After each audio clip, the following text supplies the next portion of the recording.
bonsoir.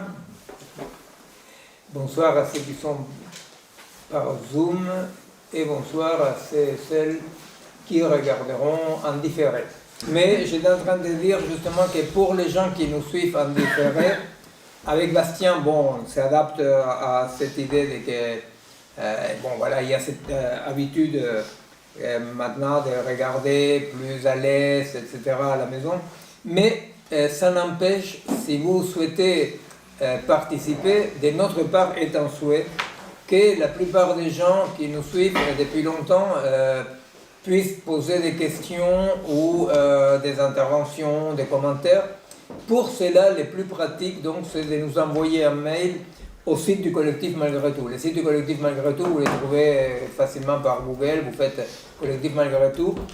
Et nous, on prend en compte tous les mails qu'on reçoit avec des questions, des interventions. On prend en compte, parfois on répond directement à la question, mais sinon en général, ce qu'on fait avec Bastien, c'est qu'on les intègre au développement de la séance.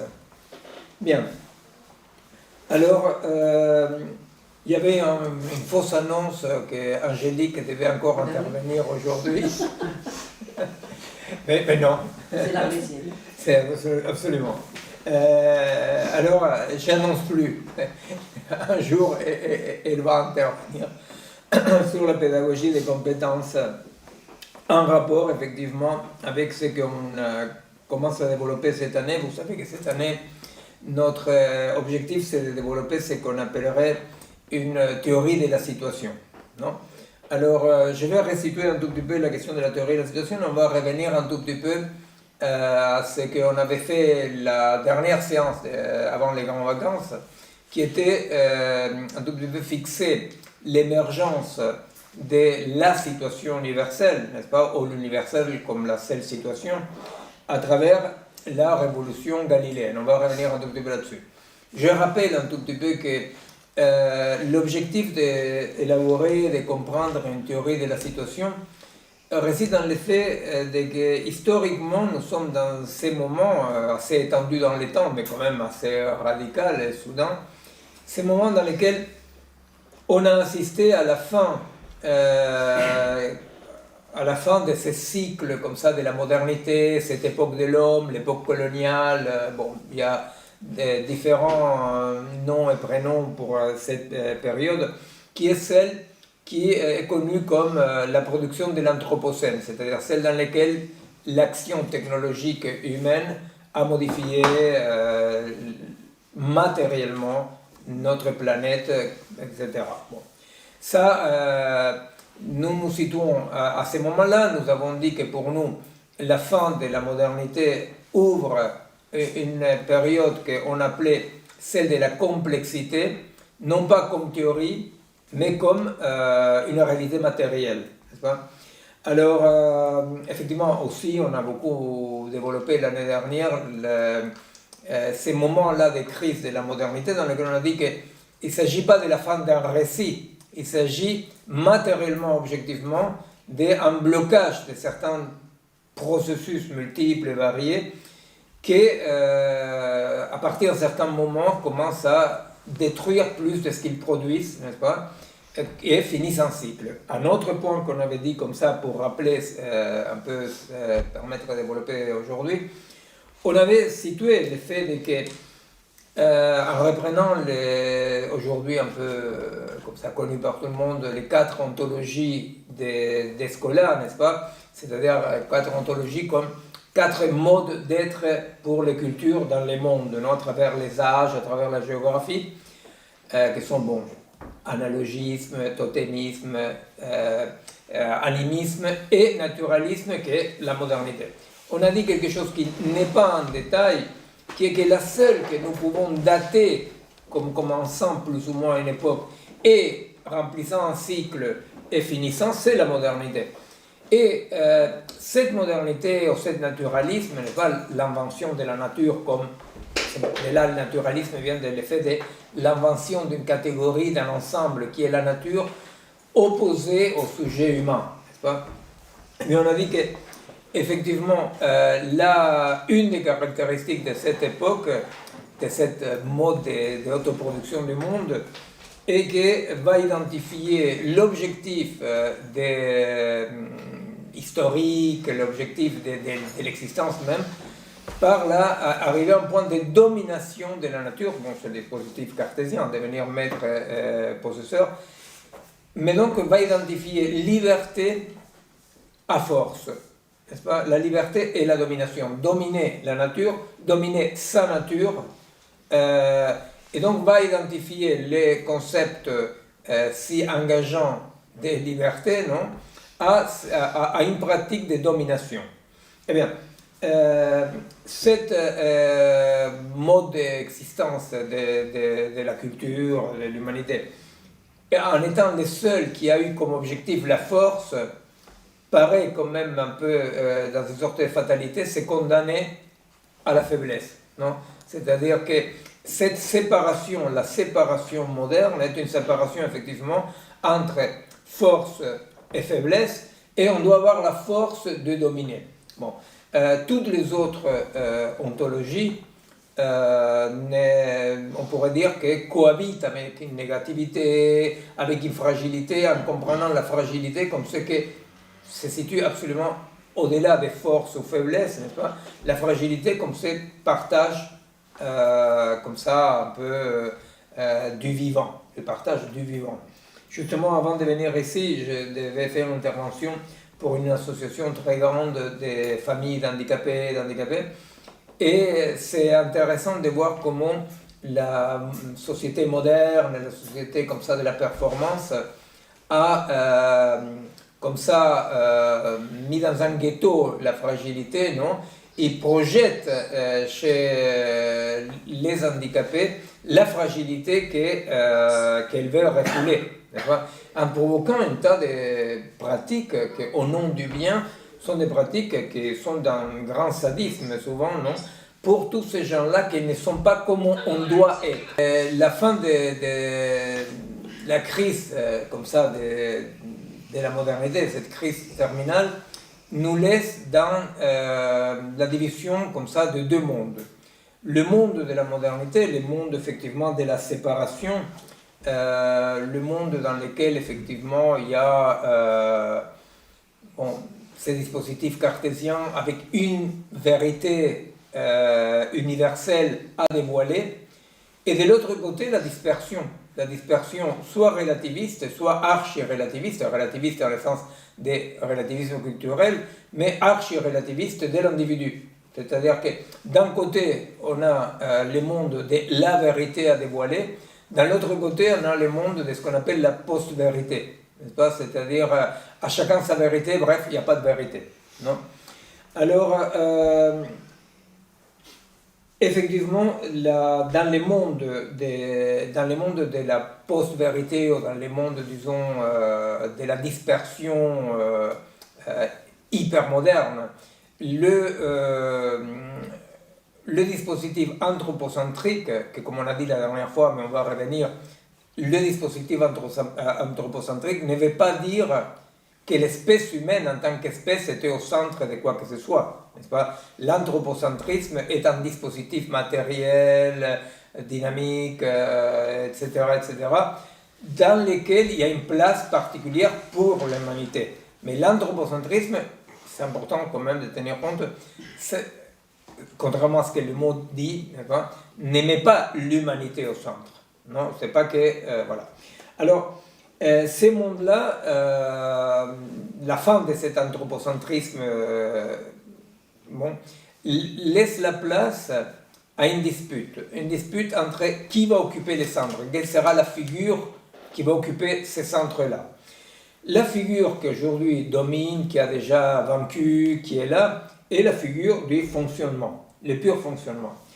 Par rapport au pur fonctionnement, n'est-ce pas, c'est un peu ce qu'on disait dans cette non-séparation, mais dans cette tendance où bifurque fonctionner ou exister, n'est-ce pas, tout en sachant qu'il n'y a pas une existence sans fonctionnement, mais bon, fonctionner ou exister. On pourrait dire qu'effectivement, le fonctionnement a vaincu, le pur fonctionnement a vaincu.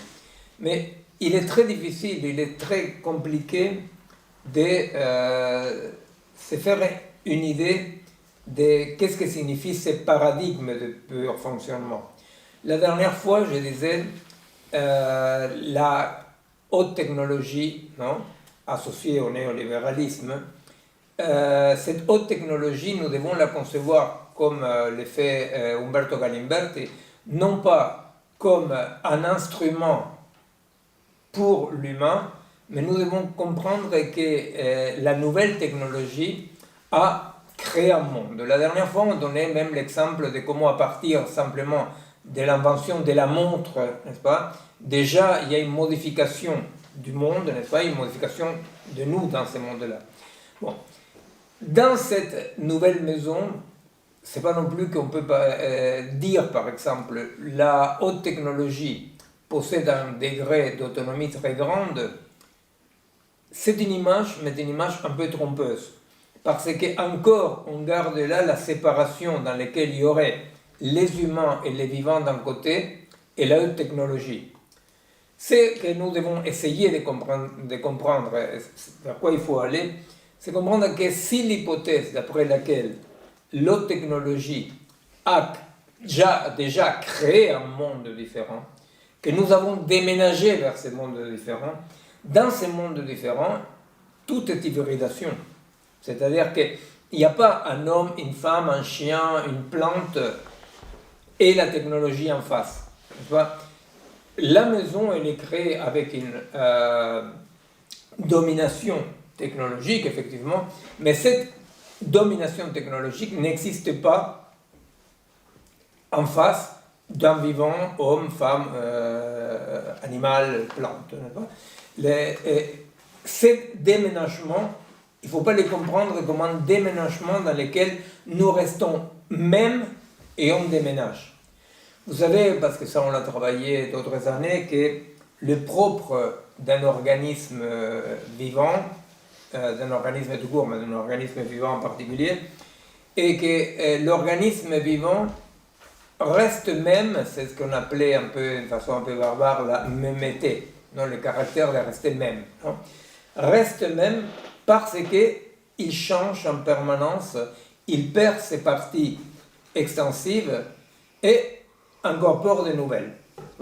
Alors, on voyait ça avec l'image d'un espace vectoriel dans lequel des vecteurs de différents types forment une unité organique. Non, la question c'est que quand le changement il est trop brutal, trop rapide, ce qui va mettre en cause, justement, c'est la possibilité de garder la mémété pour le vivant. C'est-à-dire que le vivant, et alors là, il faut le comprendre de façon très très concrète, c'est-à-dire ces mondes, ces formes du nouveau monde façonnés par la haute technologie, par exemple, très concrètement, pour beaucoup d'espèces vivantes, ne pas garder sa mémété, ça veut dire concrètement l'extension. C'est-à-dire, ça veut dire que dans cette nouvelle contrainte, dans ce nouveau ensemble de contraintes, il y a beaucoup d'espèces qui n'ont pas pu survivre. Il y a beaucoup qui, tout en gardant cette mémété, sont attaqués comme nous, comme les humains, c'est-à-dire avec les déploiements comme ça exponentiels des cancers, des maladies auto-immunes, etc., n'est-ce pas? C'est-à-dire qu'on voit bien que notre espèce, pour le moment, n'arrive pas à trouver une stabilité, ne trouve pas à trouver une stabilité, tout en sachant que la stabilité pour les vivants, elle est sous condition de s'éloigner de l'équilibre. C'est pour ça que la stabilité du vivant est très délicate, parce qu'elle doit s'éloigner de l'équilibre, mais sans s'éloigner trop et tomber, n'est-ce pas? Si ça s'approche trop de l'équilibre, c'est la mort, n'est-ce pas? C'est le devenir en agrégat. Si s'éloigne trop, c'est l'extinction. Alors, notre espèce, effectivement, nous sommes là, mais nous sommes là, les changements ne se voient pas dans les phénotypes, n'est-ce pas? Ça ne se voit pas dans la forme, mais les changements que nous sommes en train de subir, moi j'ai travaillé de façon très restreinte à niveau des cerveaux, les changements que ça implique, n'est-ce pas? Mais les changements sont multiples et surtout sont des changements que nous voyons d'un point de vue épidémiologique, hein, avec cette difficulté qu'est notre espèce. Bon, il y a des espèces donc qui gardent leur puissance, cette mémété, donc qui continuent à exister apparemment sans trop de difficultés. Il y a d'autres qui c'est plus compliqué. Et c'est là où il y a un gros point d'interrogation. Est-ce que dans ce monde du fonctionnement, dans cette maison, comme dirait Gallimberg, ce monde créé par la technologie, est-ce que sans les modifier, sans introduire des fissures, sans transgresser les murs, n'est-ce pas, les nouveaux murs de cette maison, est-ce que c'est vivable ou c'est pas vivable? Et bien là, il y a un point d'interrogation. On ne sait pas si c'est vivable ou c'est pas vivable. D'un point de vue de notre conception de comprendre ce monde de fonctionnement, les difficultés sont plusieurs. C'est-à-dire que tout soit devenu fonctionnement en prenant les fonctionnements non pas comme un élément transitif, c'est-à-dire que les fonctionnements ne fonctionnent pas pour quelque chose. Non? L'idée un tout petit peu naïve, c'est de dire si je fonctionne pour faire quelque chose. Ce qui est compliqué vraiment de concevoir, de comprendre, d'expérimenter, c'est que les fonctionnements dans le monde hypermoderne, pour le nommer comme ça, les fonctionnements est sa propre fin. C'est-à-dire, on n'est pas transitif. C'est-à-dire, le fonctionnement comme l'innovation appelle une nouvelle innovation. Ce n'est pas une innovation pour quelque chose. Les fonctionnements et l'innovation deviennent sa propre finalité. Alors, je vais vous donner 3 exemples de comment, de façon très étonnante, ces fonctionnements deviennent sa propre finalité. Un, c'est celui qui a à voir avec les travaux d'Angélique sur la pédagogie des compétences. La pédagogie des compétences, vous savez, c'est la pédagogie dans laquelle, plutôt que de s'occuper des savoirs, on va s'occuper de la façon d'acquérir, oublier les savoirs. Bon, très bien, jusque-là, on se dit, finalement, c'est une sorte de dynamique plus rapide, plus fluide, mais quand on se penche vraiment sur l'essence même de la pédagogie des compétences, on comprend quelque chose que, d'abord, c'est un tout petit peu étonnant. Hein. Il y a un réalisme sur lequel on va revenir, hein, parce qu'on considère qu'il y a un monde comme ça et qu'il faut s'adapter. C'est un monde toujours extérieur aux organismes. Mais ça, on va revenir. Mais le plus surprenant et le plus difficile à comprendre, c'est que les savoirs dans la pédagogie des compétences peuvent devenir gênants pour la pédagogie. Vous comprenez? Pourquoi? Parce que si un élève s'attache trop à un savoir, à une discipline, c'est-à-dire les disciplines, l'apprentissage des disciplines, si un élève s'attache trop à une discipline, eh bien, ça bloque sa capacité d'adapter la pédagogie des compétences, la dynamique de pédagogie des compétences. C'est compréhensible, ça?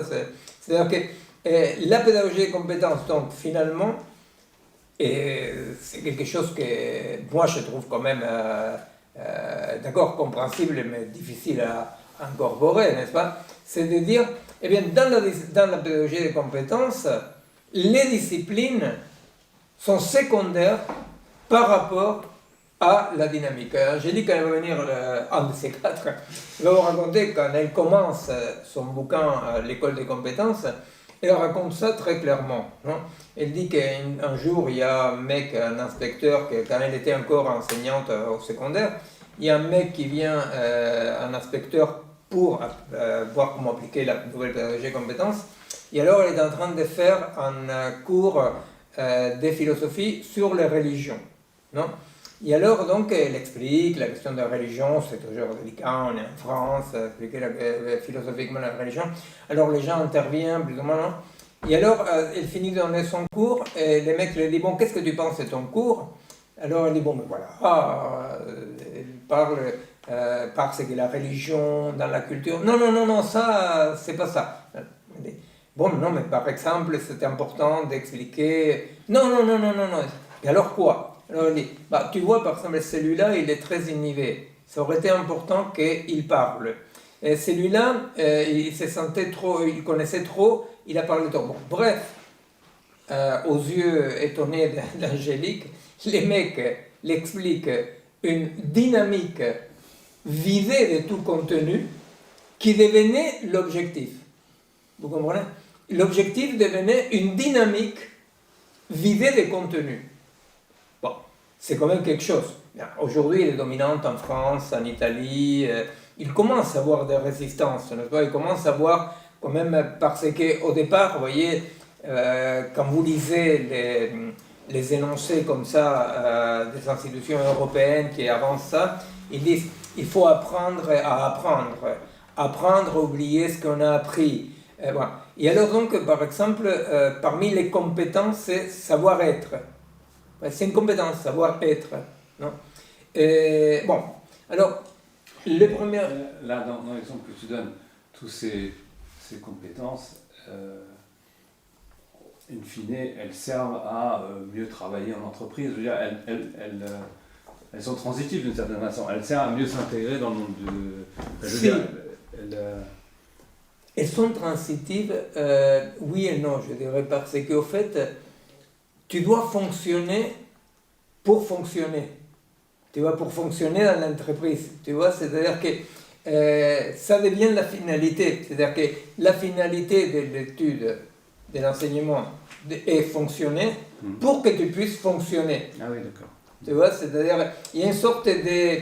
Voilà, ça devient la finalité en soi de fonctionner. Alors nous savons d'un point de vue plus psychopathologique, non, que dans un monde plein de menaces, le fonctionnement est anxiolytique. C'est-à-dire que tu écoutes la radio, tu lis le journal, tu te dis bon c'est l'apocalypse, mais il est très facile de tout à coup tourner la jauge vers je fonctionne bien ou mal. Non?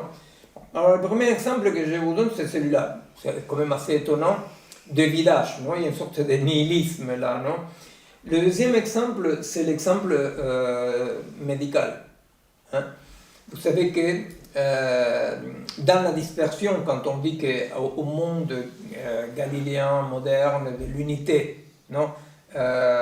Les succès, les mondes de fractionnement, de la dislocation, non?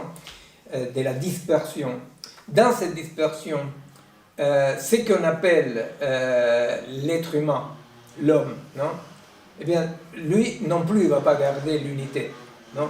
C'est-à-dire que pour nous, qu'on est des orphelins de la modernité, c'est parfois compliqué de comprendre ça. Non?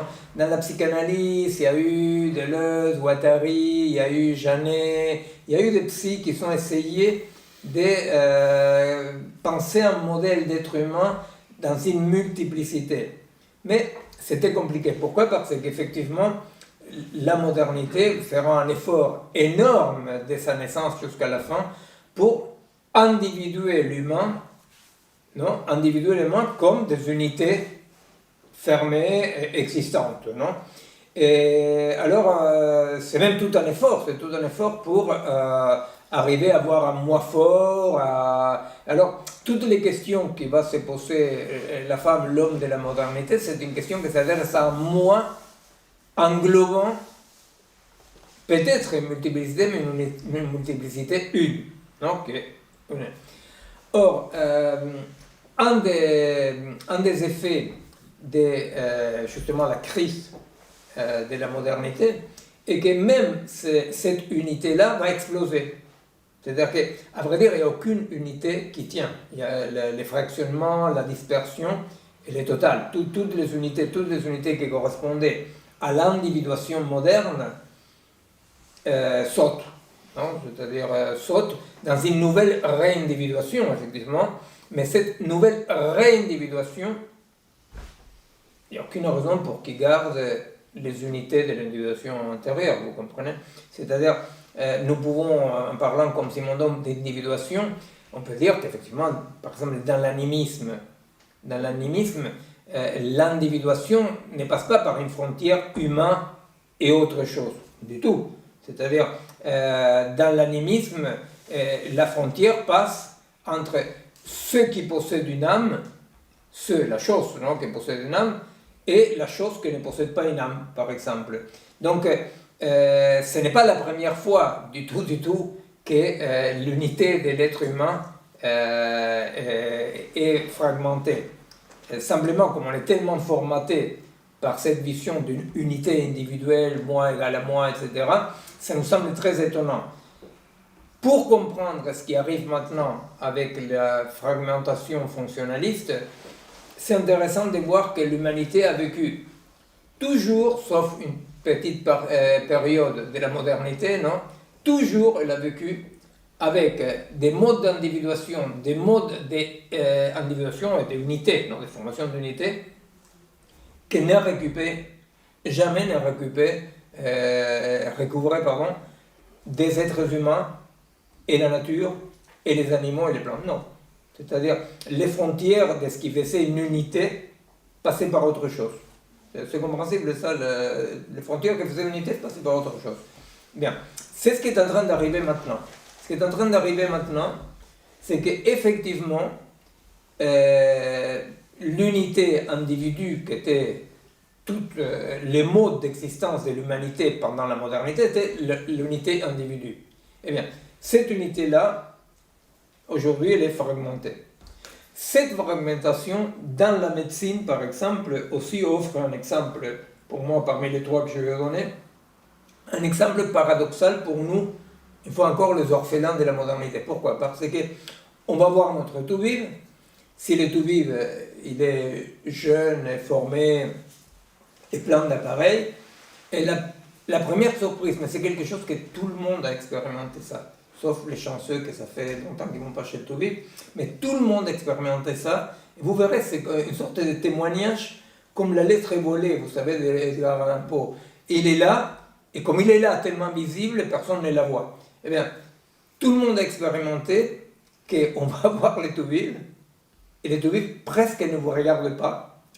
Vos questions, vos interventions les dérangent parce qu'il a une grille, et vous devez répondre à cette grille-là, et à travers cette grille-là, le mec, il a diagnostic et traitement. Or, cette grille-là qui est la réalisation de la fameuse biopolitique de Foucault, que vous savez, Foucault, il arrive jusqu'à dénoncer la biopolitique, et après, s'arrête, non, en parlant de néolibéralisme. Dans cette biopolitique, dans cette biopouvoir, à vrai dire, c'est que la médecine, ce dont la médecine va s'occuper, ce n'est plus, c'est ce qu'ils sentent les gens, hein, ce n'est plus de la santé ou la vie ou la survie du bonhomme, la bonne femme qui est en face, il est en train de s'occuper d'autre chose. Mais de quoi il s'occupe? Eh bien, la forme fonctionnante de la médecine est cette gestion que Foucault énonce, gestion des populations dans lesquelles on s'occupe des cancers de foie, dépression, vous voyez, c'est-à-dire qu'on s'occupe comme ça, on gère des pathologies qui attaquent à des organes différents dans une sorte de vision dislocante de l'unité de la personne. Alors, effectivement, la deuxième surprise dans les devenirs fonctionnants, c'est que nous, en tant que formatés par la modernité, on est très étonnés de voir que l'objectif de la médecine, ce n'est plus, dans tous les cas pas plus prioritairement, guérir la personne qui est en face, malgré la bonne volonté de tout vivre. Le tout vivre, je pense qu'il est dans un imaginaire de vous guérir. Mais la façon d'intervenir est une façon dans laquelle, malgré la bonne intention du tout vivre, eh bien, il gère des organes disloqués que dans tel secteur géographique on traitera comme ci, dans un autre on traitera comme ça, n'est-ce pas? C'est-à-dire que c'est cette dislocation. Donc la deuxième surprise, c'est ça. La deuxième surprise, c'est qu'à l'instar de l'éducation dans laquelle la question ne c'était pas que des personnes acquièrent des connaissances, dans la deuxième, c'est que la médecine n'a plus comme objectif principal de s'occuper du malade qui est là, mais de gérer des populations d'organes de façon épidémiologique et probabilistique, statistique. Et la troisième, que c'est la plus rigolote, c'est l'économique. La troisième surprise, c'est l'économie. Pourquoi? Parce que, pour le dire tout de suite, après essayer de le déployer, il s'avère que si le fonctionnement est sa propre fin, on doit utiliser cette hypothèse pour comprendre pourquoi même la recherche du profit devient un empêchement pour le bon fonctionnement. Vous comprenez? C'est-à-dire que la macroéconomie fonctionnante, si nous essayons de la comprendre de façon transitive, moderne, on fait ci pour ça ou pour là, eh bien, même si nous essayons de comprendre, parce que bon, effectivement, c'est très facile de voir, par exemple, Milley est une sorte d'exemple comme ça de fonctionnement. Aujourd'hui, j'entendais à la radio argentine la question des retraités. Non, les retraités n'arrivent pas à comprendre. Ils disent ils ne nous donnent plus de médicaments, aucun médicament remboursé. Mais alors quoi? Alors quoi? Dans les variantes d'ajustement, l'humain est une variante d'ajustement. Et alors, les retraités, dans la variante d'ajustement humain, les retraités, c'est la variante d'ajustement qu'on va ajuster le plus. Alors, c'était intéressant parce que on voyait la surprise des retraités qui parlaient, parce qu'ils disaient, mais qu'est-ce qu'il veut? Vous comprenez, comme en disant, mais il pense, vous voyez, parce qu'il y a comme une sorte d'incrédulité qui finit par donner un chèque en blanc à Milley, non? Pourquoi? Parce que l'incrédulité dit, c'est con, il croit qu'il va résoudre le problème en faisant ça. Vous comprenez? Et au fait, non. Vous comprenez? C'est-à-dire, c'est pas parce qu'il y a Tartampion, peu importe, comme candidat. Alors le mec, il dit, je vais faire un plan d'ajustement, il y aura la rigueur économique, parce que demain, on va raser gratis. Milley ne dit plus ça. Milley, qui est celui qui parle le plus vrai de tous, n'est-ce pas? Milley, il dit pas ça. Milley, il dit, l'économie va bien. Et l'inflation, le dollar, n'est-ce pas? Et alors, les gens sont dans cette incrédulité de dire, non. Et ils sont encore, vous voyez, dans ce modèle moderne de dire, mais j'y arriverai pas, je vais mourir, disaient les retraités, avant que ça arrive. Et à vrai dire, non. À vrai dire, ils ne vont pas mourir avant que ça arrive, parce que ça ne vise pas ça. Le fonctionnement ne vise pas ça. Alors, de la même façon que le fonctionnement de la macroéconomie n'est ni au service ni contre l'humain, l'humain est une variable d'ajustement, et bien de la même façon, vous pouvez trouver facilement, si vous cherchez, des exemples dans lesquels on se dit, mais dans ce type de fonctionnement, dans cette orientation-là, on ne maximise pas les bénéfices. Vous voyez?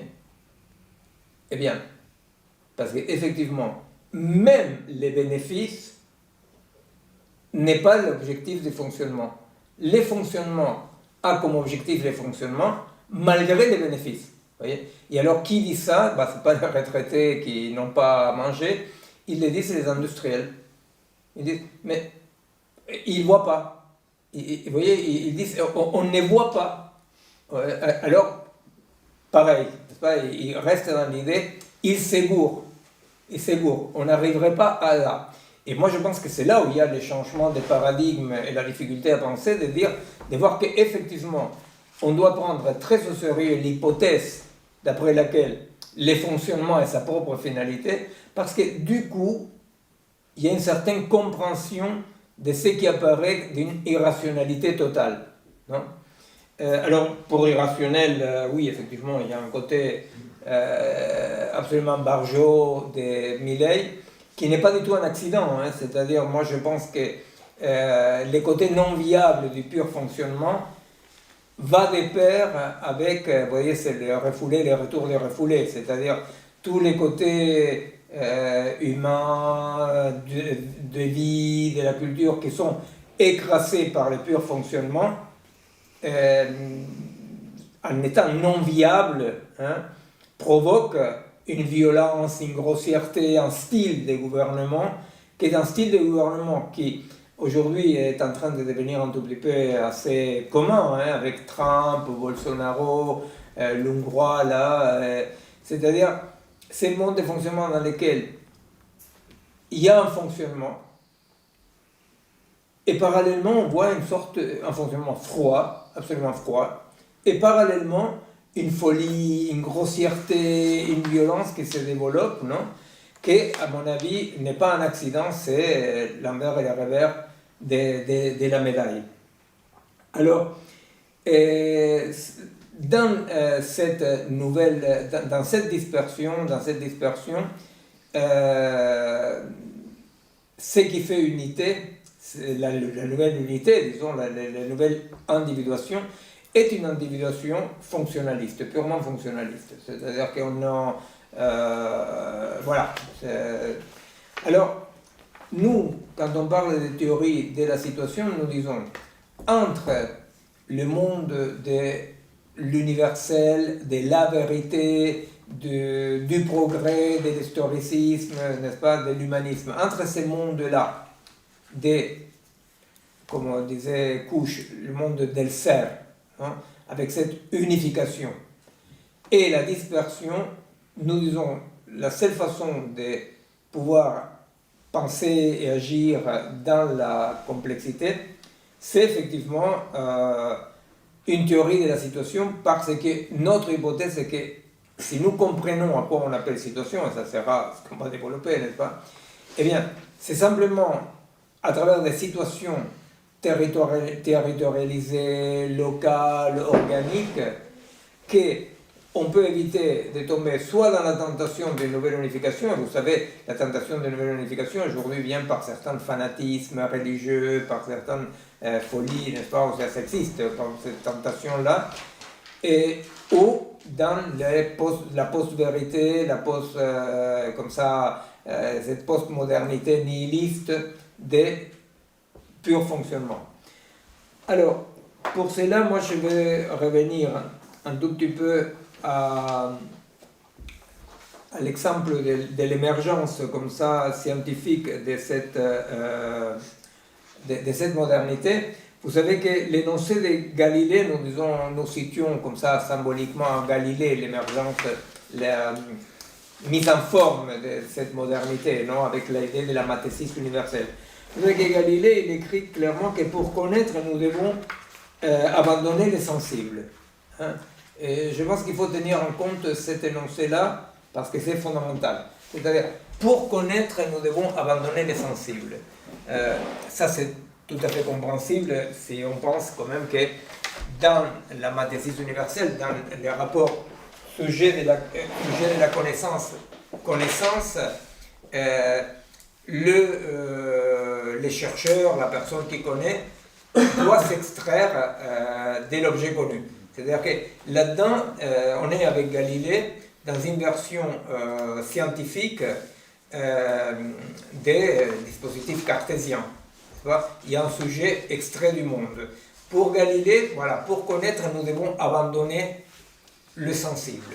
Hein? On doit abandonner le sensible. On doit arriver à une connaissance qui est fondée directement dans la séparation, non, platonicienne, corps-esprit, hein, et dans laquelle la vérité est, comme chez Platon, du côté de l'esprit, du côté de la connaissance objective, qui ne dit pas esprit parce que, effectivement, c'est matérialiste. Bon. Alors, ce que j'ai fait la dernière fois, c'était effectivement, je disais, avec Galilée, il va apparaître l'idée d'une certaine objectivité. Alors je disais comme ça pour prendre n'importe quoi, une barre de fer. Je disais une barre de fer. Alors Galilée va dire, cette barre de fer, il mesure 1 mètre. Alors cette barre de fer, elle mesure 1 mètre. Alors on dit, bon, objectivement, elle mesure 1 mètre. Hein? Alors, cette objectivité de la mesure, non, alors on doit mesurer, ça va avec la unification des poids et des mesures, les besoins de trouver des unités d'échange. Hein. Mais bon, alors, si cette barre mesure un mètre, non, on va dire que ça, se considère la situation universelle. C'est un mètre dans tous les mondes possibles. Alors nous, on disait, imaginons des situations territorialisées, une situation concrète dans laquelle cette barre-là, ici, elle mesure comme ça. Parce que transposée de ces points de vue, elle mesure là. On va dire que chaque situation, on va l'appeler un point de vue. Un point de vue matériel, non pas un point de vue subjectif. Les points de vue, les concepts de points de vue, que ce soit chez Leibniz comme chez Spinoza, les points de vue précèdent le sujet. C'est-à-dire que c'est dans les points de vue qui va émerger le sujet. On dit avec les mots de Simondon, les points de vue précèdent l'individué. L'individuation précède l'individué. C'est-à-dire qu'il n'y a pas des individus ou des sujets qui ont un point de vue, le point de vue précède le sujet. Alors on va dire, dès ces points de vue-là, cette barre-là mesure comme c'est. Depuis la situation 2, eh bien, depuis la situation 2, on peut dire que ça se rapproche beaucoup. Ça rapproche beaucoup. Depuis la situation 3, on va dire que, situation 3, on dira presque que c'est presque un point. Que c'est très court. Bon. Etc. Alors, effectivement, qu'est-ce qui reste caché là-dedans? L'universel, il est fondé sur l'idée. On peut avoir une connaissance objective en dehors des sujets, en dehors des points de vue. Toute connaissance doit être une connaissance objective. Dans la mathématique universelle, ça ne se discute pas. Ce qui est vrai là est vrai dans tous les mondes possibles. Mais alors, je disais la première fois que j'avais commencé à présenter ces schémas, mais à vrai dire, cet universel-là, comment se présente dans la narration de la modernité? Ça se présente comme le dévoilement d'une vérité. C'est-à-dire, c'est pourquoi on parle dans l'éclatement de la modernité du monde de la post-vérité. Là, il y a une vérité. Cette vérité, elle est objective et indépendamment du sujet qui la connaît ou qui ne la connaît pas. Alors, par rapport à la vérité, on peut la connaître ou se tromper. La connaître ou se tromper. Et alors, ce qui reste caché, je disais la première fois que j'ai commencé à faire ces modèles-là, ce qui reste caché, c'est la situation X dans laquelle cette mesure apparaît. C'est quoi la situation X? C'est quoi la situation? Eh bien, la situation, c'est la situation historique, géographique, non? Du début du mercantilisme, du développement de la acquisition de capitaux, l'accumulation des capitaux, la navigation pour chercher des matières premières, la production, un certain monde qui a besoin de quoi? Qui a besoin d'une unification des mesures, des poids, n'est-ce pas? Qui a besoin aussi de passer de la monnaie d'échange, comme on dit, à une monnaie d'échange, parce que on ne peut plus être ni dans le troc, on ne peut plus être dans un commerce tout à fait territorialisé. Il faut trouver des mesures unies pour que ce mercantilisme, ce pré-capitalisme se développe. Eh bien, ce qui va rester caché dans l'émergence de l'universel, c'est la situation qui l'a fait émerger. Or, cette situation qui fait émerger, il n'invente pas simplement que cette barre de fer mesure 1 mètre. Ce qu'il va inventer, c'est beaucoup de choses. Il va inventer qu'il existe un modèle d'homme universel. Non? Et que tous les autres, effectivement, n'étant pas des modes d'être de l'humain, tous les autres, eh bien, connaîtraient par exemple des biais cognitifs, je sais pas, non, ça serait des hommes en voie de développement. Vous voyez, c'est-à-dire que ici la barre d'1 mètre est une barre en voie de développement. De la même façon que les hommes qui n'habitent pas cette situation-là sont des, comme on dirait Fray Bartolomé de las Casas, des hommes à l'humanité non accomplie. C'est-à-dire que ces petits schémas, non, nous permettent un tout petit peu de comprendre ces moments de l'émergence de l'universel européen, colonial, patriarcal, qui est quand même le monde de la séparation binaire. Pourquoi séparation binaire? Eh bien parce que dans cette connaissance-là, qui se veut objective, qui se présente comme la séparation, la division entre le sujet de la connaissance et l'objet connu, va apparaître quelque chose que dans les autres cultures, non, là je mets 3 d'une façon un peu, bon voilà, et ça serait les 3 autres ontologies, par exemple, n'est-ce pas? Eh bien, dans les autres ontologies, qu'est-ce qui n'existe pas? Ben, ce qui n'existe pas, c'est ce que Rolf Busch explique, ben, il n'existe pas d'objet séparé. Il n'existe pas d'objet séparé, parce qu'il n'y a pas de sujet séparé. Vous savez, dans les ontologies non modernes, dans les ontologies de la non-séparation, c'est-à-dire essayons de voir un tout petit peu, comme ça, une sorte de scan, comme on dit, non, de quels sont les éléments, les axes principaux des ontologies de la non-séparation, non moderne. Hein. Eh bien,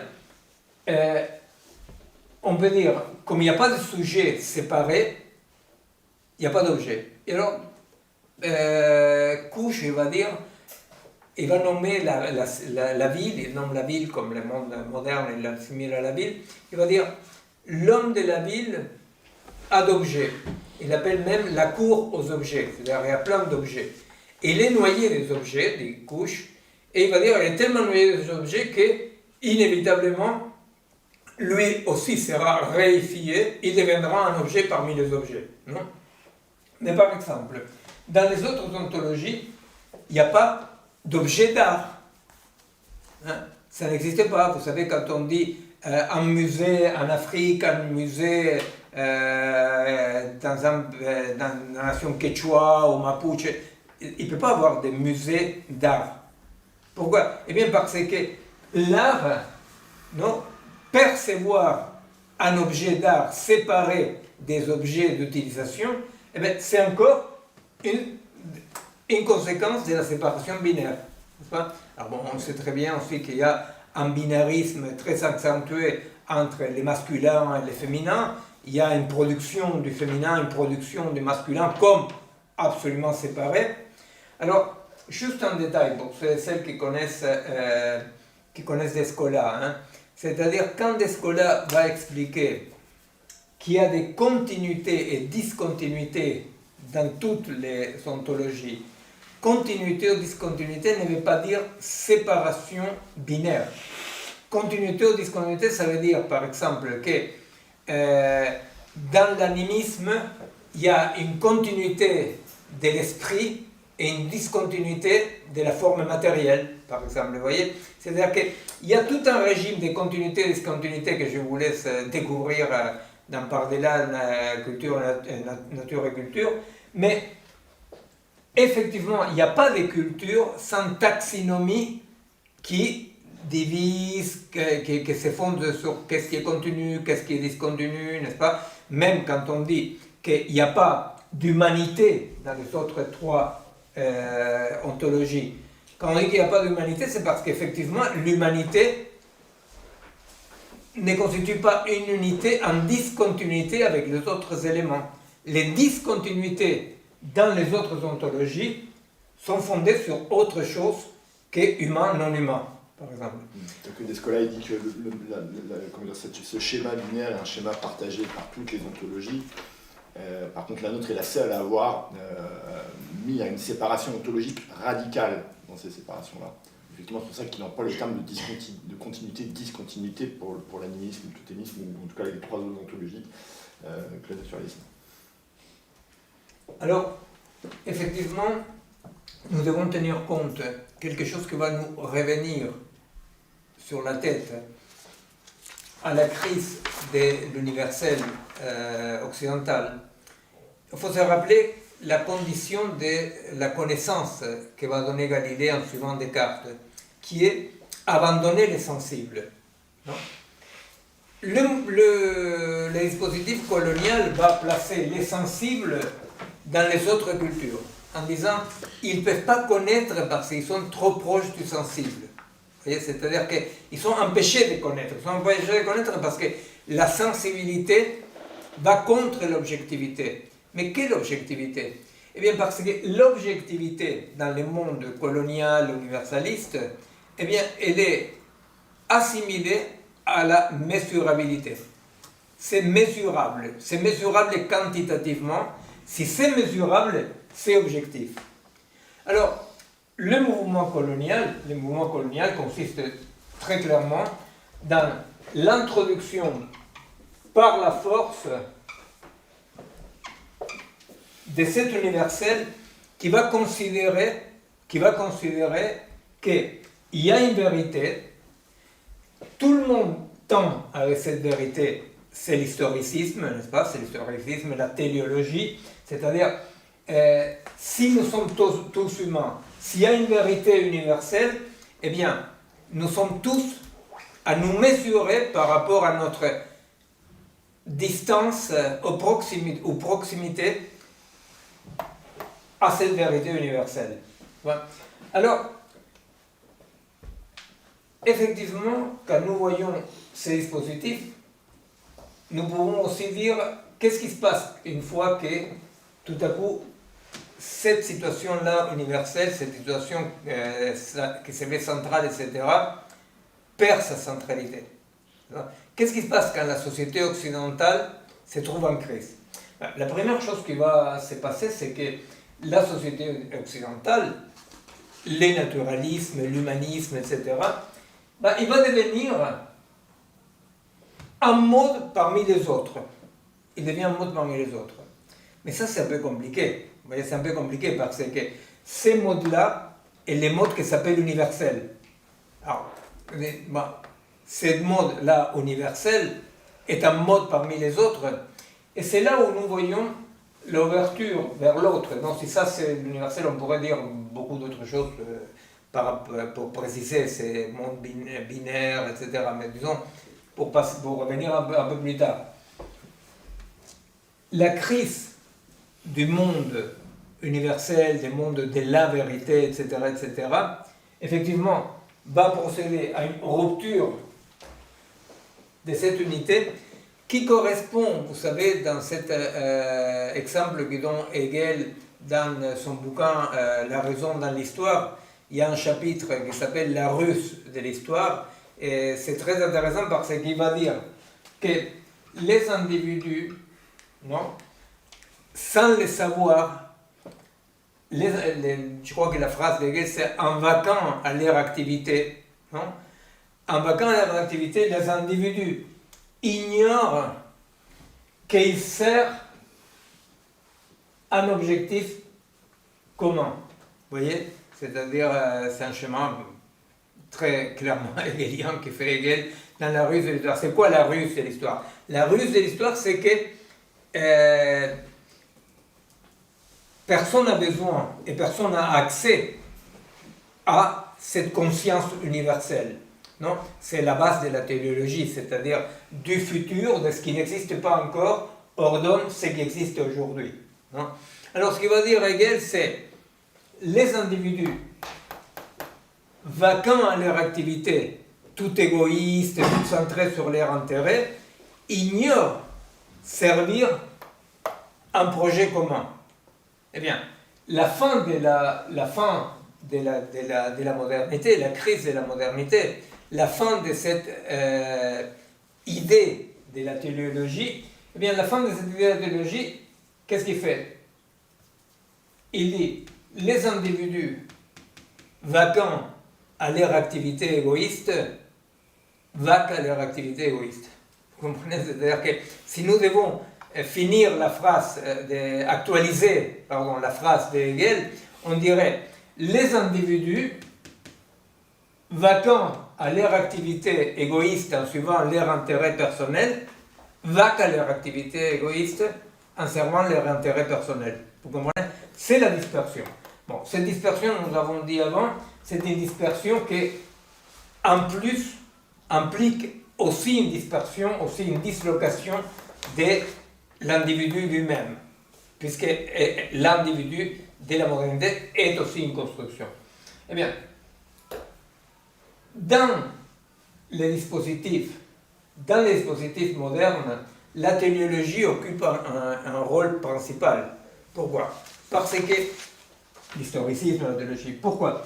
Parce que la réalité actuelle, l'actualité, ce qui est, n'est jamais accompli. N'est-ce pas? C'est-à-dire que dans les dispositifs modernes, ces dispositifs des lettres, eh bien, des lettres, il n'y a que du manque à être. Hein? C'est-à-dire qu'il y a même toute une psychanalyse dans laquelle le manque est central.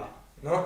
Et alors on dit, finalement, il y a des pays en voie de développement, il y a des hommes et des femmes en voie de développement, etc., etc. Mais dans tous les cas, dans les dispositifs téléologiques de la modernité, le présent n'est pas autre chose que les moments dans lesquels, en constatant le manque du passé, on ordonne notre présent au nom de la promesse future. Hein? C'est-à-dire qu'il y a toute une temporalité, qui est une temporalité fondée sur quelque chose que, de mon point de vue, est tout à fait occidental, qui est le monde des idées. Hein? Le monde des idées. C'est quoi le monde des idées? Le monde des idées, c'est le monde dans lequel, à l'existant, on lui oppose des possibles idéaux, mais qui ne correspondent pas à l'existant concret. N'est-ce pas? Ne correspondant pas à l'existant concret. Alors c'est le monde des idées. Et le monde des idées, qui est après Platon, c'est effectivement le monde de la vérité. Et le monde actuel, le monde des corps, on va dire Platon, eh bien c'est le monde des simulacres. C'est le monde des simulacres. C'est le monde inaccompli des simulacres. Alors, nous voyons que, effectivement, ce monde-là, avec sa temporalité, sa séparation dans laquelle le passé est obscur, hein, vous savez tout le remaniement qu'il y a eu pour inventer un Moyen-Âge plein d'obscurité et d'horreur, parce qu'il était nécessaire d'inventer un passé horrible pour imaginer un futur promesse et mieux tracer de façon disciplinaire le présent. Hein, c'est-à-dire, c'est le rôle de l'avant-garde. Les avant-gardes, hein, comme dirait Pasteur, hein, c'est là dans la conférence que je faisais pour un milieu handicapé, vous savez la fameuse phrase de Louis Pasteur qui dit « Je ne te demande pas à quelle race t'appartient, à quelle religion t'appartient, tu souffres, tu m'appartiens, je te soulagerai. » N'est-ce pas? C'est-à-dire, tu m'appartiens. Hein? Alors, les problèmes avec la phrase de Pasteur et le pouvoir médical a le même problème que la ruse de l'histoire de Hegel. Non? Je te soulagerai est là. Non? Je te soulagerai est là. Quand le je te soulagerai devient un peu pas si sûr que ça, eh bien la seule chose qui reste, c'est tu m'appartiens. Tu m'appartiens. C'est-à-dire c'est une sorte de pouvoir comme ça. Tu souffres, tu m'appartiens. Hein? Que ça, ça s'articule très bien avec la version hyper moderne, sans téléologie, de pur fonctionnement. Vous comprenez? C'est-à-dire que de la même façon qu'on peut couper la phrase de la ruse de l'histoire de Hegel en disant l'individu vacant à ses activités égoïstes vaque à ses activités égoïstes, la phrase de Louis Pasteur, on peut aussi la couper en laissant de côté je te soulagerai et en disant tu m'appartiens. C'est-à-dire que le malade, et on l'a vu pendant la pandémie, comment effectivement ça a très très bien fonctionné, c'est-à-dire il fallait on a développé à niveau mondial un truc vraiment incroyable, un régime d'obéissance dans lequel, sans aucune promesse, parce que bon, les vaccins étaient un pari, disons, n'est-ce pas? Parfois sortaient bien, parfois sortaient mal, mais un pari, disons. Mais en tous les cas, sans promesse, puisqu'on n'avait plus de promesse, eh bien, les biopouvoirs a développé, a pratiqué la phrase tronquée des pasteurs, tu m'appartiens. Et alors, appartenir, visiblement, c'est aussi anxiolytique. C'est pour ça aussi que ça fonctionne si bien. C'est-à-dire les fameux trucs d'Hobbes de lâcher la liberté pour la sécurité. On lâche la liberté, le problème c'est qu'on n'a pas non plus la sécurité, mais au moins l'illusion de sécurité fonctionne. Est-ce que dans la réactualisation un peu ironique de la phrase de Hegel, ça ne va pas contre, mais ce qu'on disait au début, ce que tu disais au début sur le nouveau paradigme fonctionnaliste où il n'y a même plus une visée d'un certain profil, etc. Parce que dire les individus vacants à leur activité personnelle, visent leur intérêt personnel, blablabla, c'est à la fois maintenir l'individu comme un peu noyau ontologique alors que c'est plutôt une désagrégation totale, et encore un individu qui, dans un raisonnement linéaire, cause-effet, coût-bénéfice, vise un intérêt personnel alors que c'est plus le cas, parce que c'est une multiplicité désagrégée qui est capturée dans des fonctionnements multiples. Oui, absolument, parce que dans la transformation de l'individu individué de la modernité comme unité transitive téléologique à l'individu de la postmodernité ou hypermodernité, il y a eu un changement fondamental. C'est pour ça qu'au départ je disais, dans les changements du monde, on n'a pas été inchangé. Je disais, il y a des espèces qui carrément ne sont pas supportées les changements, mais nous, ce qu'il faut, c'est qu'on comprenne quels sont les changements qu'on est en train de subir pour habiter cette nouvelle maison. Parmi les changements, c'est le vidage de toute unité interne de l'individu vers les profils. C'est-à-dire que, au fait, ces petits individus, entités individuelles qui, aujourd'hui, restent sans la promesse, ne sont pas les mêmes. Tu vois, bon, il y a l'étonnement, tu vois, il y a l'étonnement de dire, mais comment, mais cette Bible-là, il s'occupe de moi, il s'occupe de quoi, tu vois, et même dans l'imaginaire de Bible, c'est pas clair du tout qu'il ne s'occupe plus prioritairement du malade qui est en face, tu vois, et s'il réfléchit un tout petit peu, il se rend compte qu'il est en train de répondre à des exigences comme ça, démographiques, tu vois, épidémiologiques. Mais c'est la surprise. Et la surprise, c'est quoi? C'est la surprise, c'est que dans ce nouveau monde, sans promesse et d'instantanéité permanente, parce que ce n'est pas un présent permanent, le présent c'est autre chose plus épaisse. Dans ce monde de l'instantanéité permanente, la figure de l'individu est devenue un profil fonctionnant. Tu vois, c'est-à-dire qu'il n'y a pas eu une subsistance entre l'individu dont parlait Hegel dans la ruse de l'histoire, et les profils actuels. Il n'y a pas eu une permanence d'une mémété égale à elle-même. Il y a eu une transformation qui, de mon point de vue, n'est pas tout à fait viable.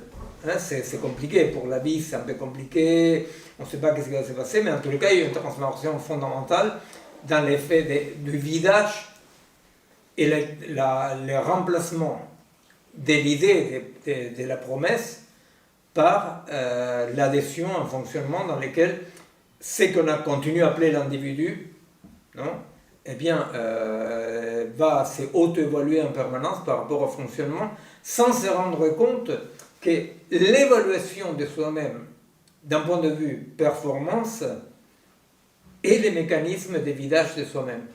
Tu vois, c'est-à-dire il y a tout un formatage dans lequel la permanente évaluation, tu sais, c'est-à-dire dans les entreprises, une fois tous les ans, tu vois, il y a comme... C'est drôle parce que pour les maoïstes, ça n'a pas fonctionné très bien, tu vois, mais une fois tous les ans, il y a la réunion des... L'entretien annuel d'évaluation. Entretien, voilà, la réunion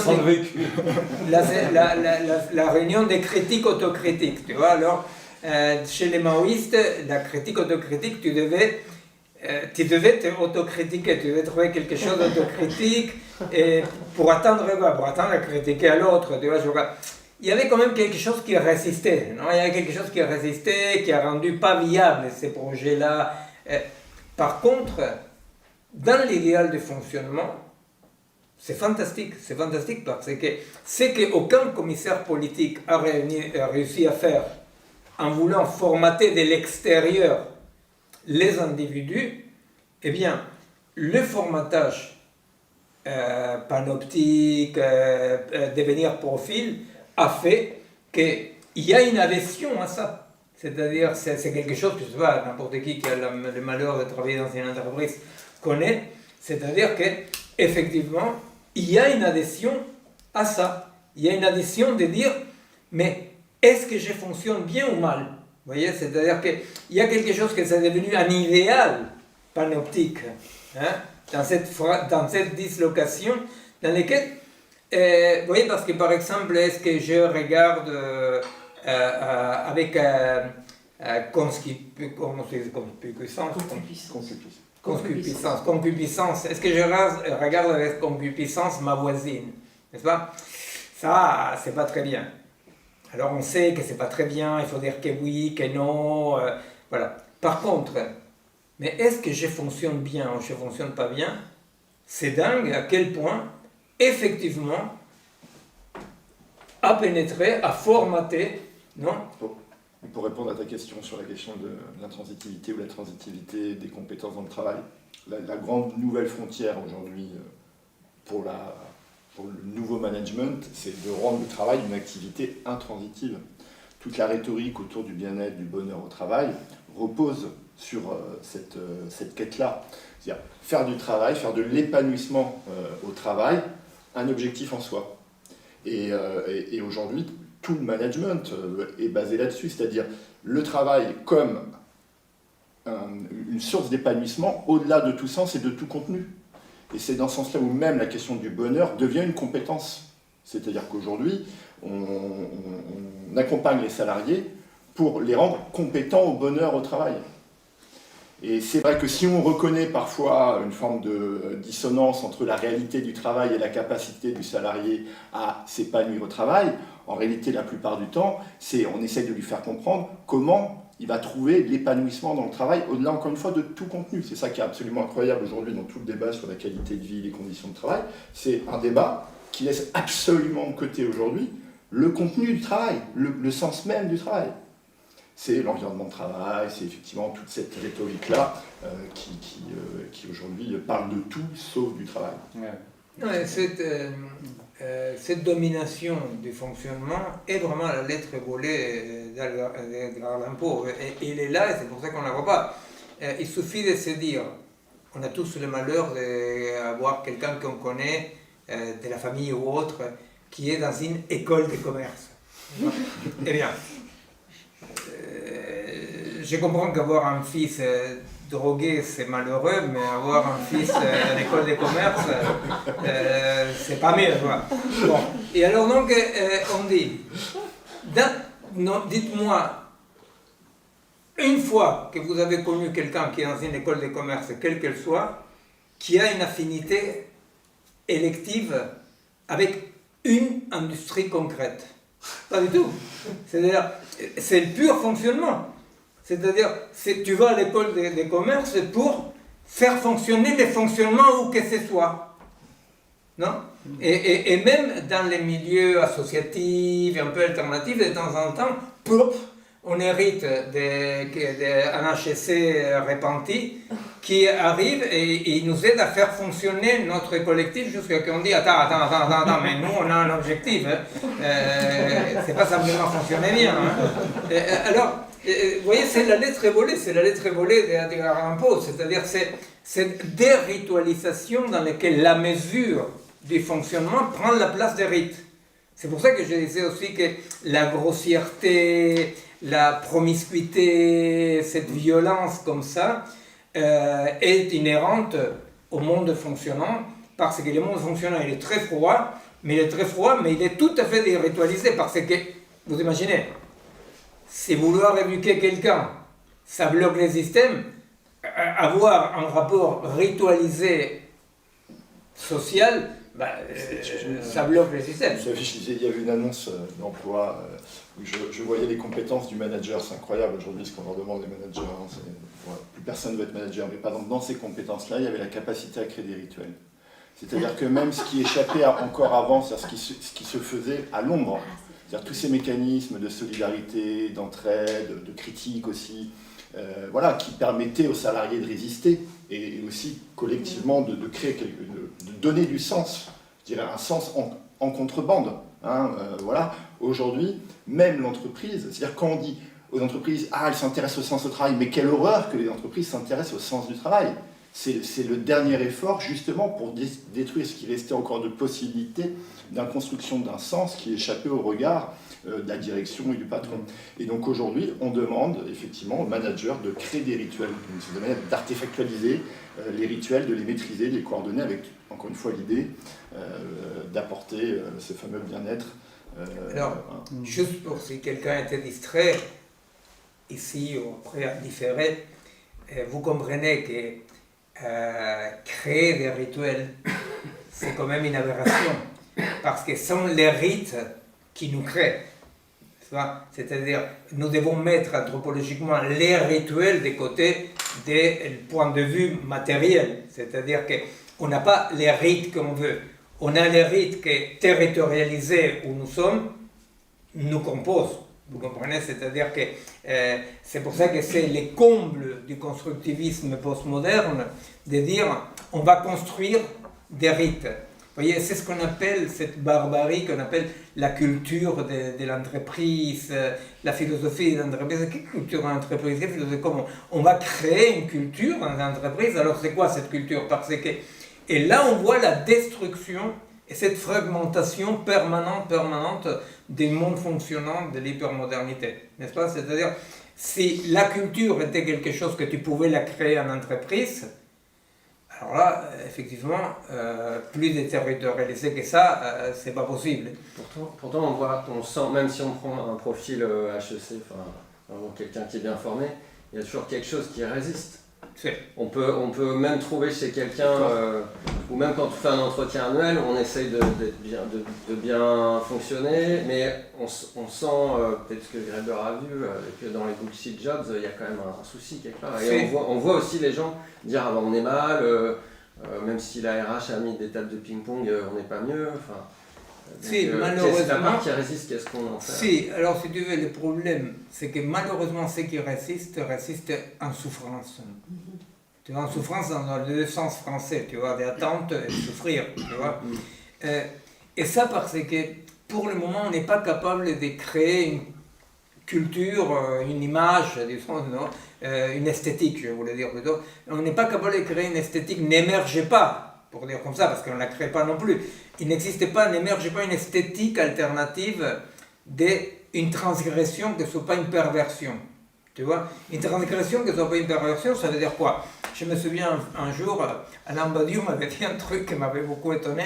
Il rentrait de l'Argentine et il m'a dit c'est incroyable. Tu sais que quelqu'un m'a dit qu'en Argentine, les gens font la différence entre aller au travail et travailler. Non? Je dis, voilà. C'est un commentaire un peu psychorigide, tu vois, parce que bien entendu, heureusement qu'il y a une différence entre. Oui, c'est là. Et heureusement qu'il y a une différence entre aller au travail et travailler, n'est-ce pas? Mais cette transgressivité n'est pas forcément perversion, vous comprenez? C'est-à-dire, ça signifie cette distance que tu dis. Bon, alors, dans l'Argentine que j'ai connue par exemple, n'est-ce pas? Et ben effectivement, il y avait toute une esthétique si tu vas au travail, mais c'est pas parce que tu vas au travail qu'il va te capturer les patrons les 8 heures par jour. Il y a une esthétique de ça.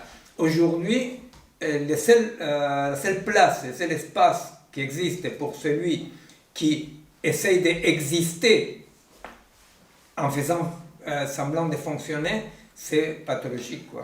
Finalement, il a raison. Si tu veux, aujourd'hui, tu as raison de cette résistance. Déjà, les corps résistent. Hein. C'est-à-dire que quand tu regardes les chiffres aujourd'hui de la santé, les arrêts de travail pour cause psychique, c'est une épidémie. Hein. Donc il y a une résistance déjà des corps. Et ensuite, effectivement, cette résistance, malheureusement, elle ne peut pas se raccrocher à un imaginaire subversif qui, lui, se construisait dans une sphère qui était la sphère du loisir, au sens de Hegel, hein, pas au sens du divertissement. Sauf qu'aujourd'hui, cette sphère-là est totalement colonisée, ou tend à ne faire plus qu'une avec la sphère du travail.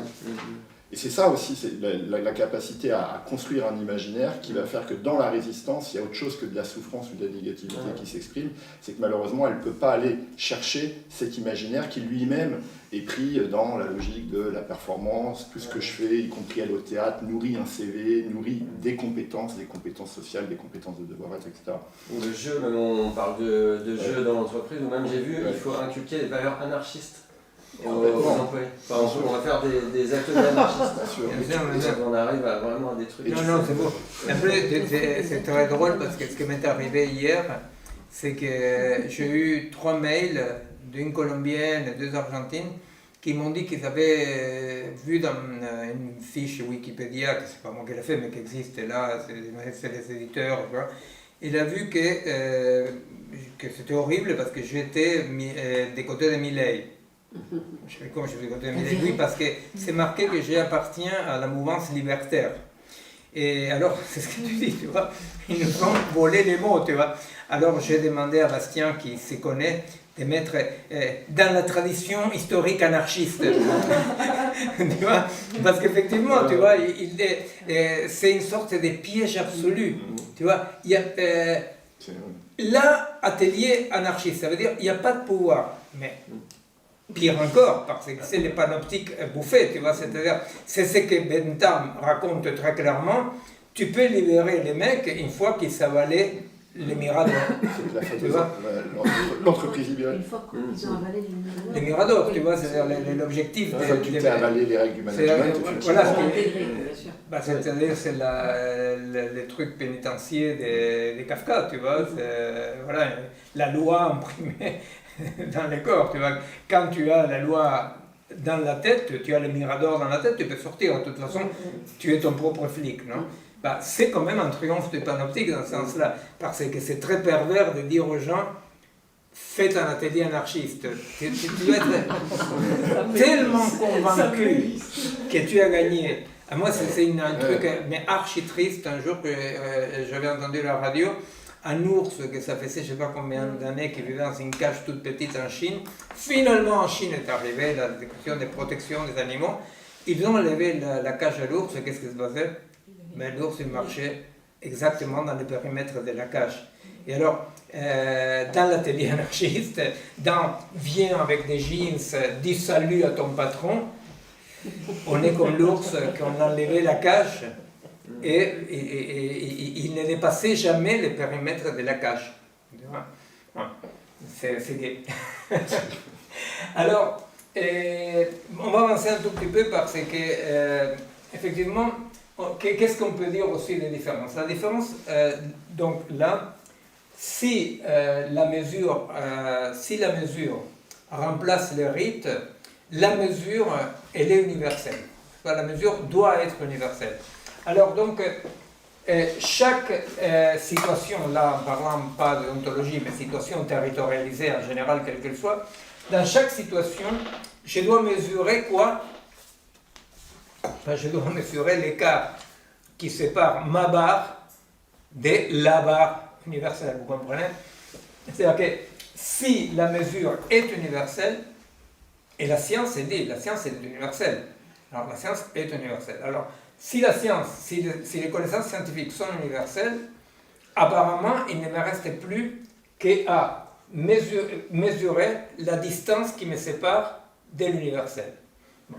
Alors, ça pousse à quoi? Ça pousse quand même à ce qu'on va voir toutes les tendances relativistes aujourd'hui, pas historiques, mais tout le relativisme actuel qui émerge depuis une trentaine d'années, n'est-ce pas? Qui parle de la incommunicabilité d'une situation à une autre, d'une culture à l'autre. On ne peut pas communiquer. Hein, c'est-à-dire, vous avez les droits de l'homme, nous on n'a pas les droits de l'homme, c'est-à-dire les droits de l'homme seraient par exemple ne pas torturer, ne pas censurer, ça serait une caractéristique de la culture occidentale, mais les autres, ils sont comme caractéristiques, ils peuvent faire l'excision, torturer, vous voyez, chacun sa culture. Alors ça pose un vrai problème.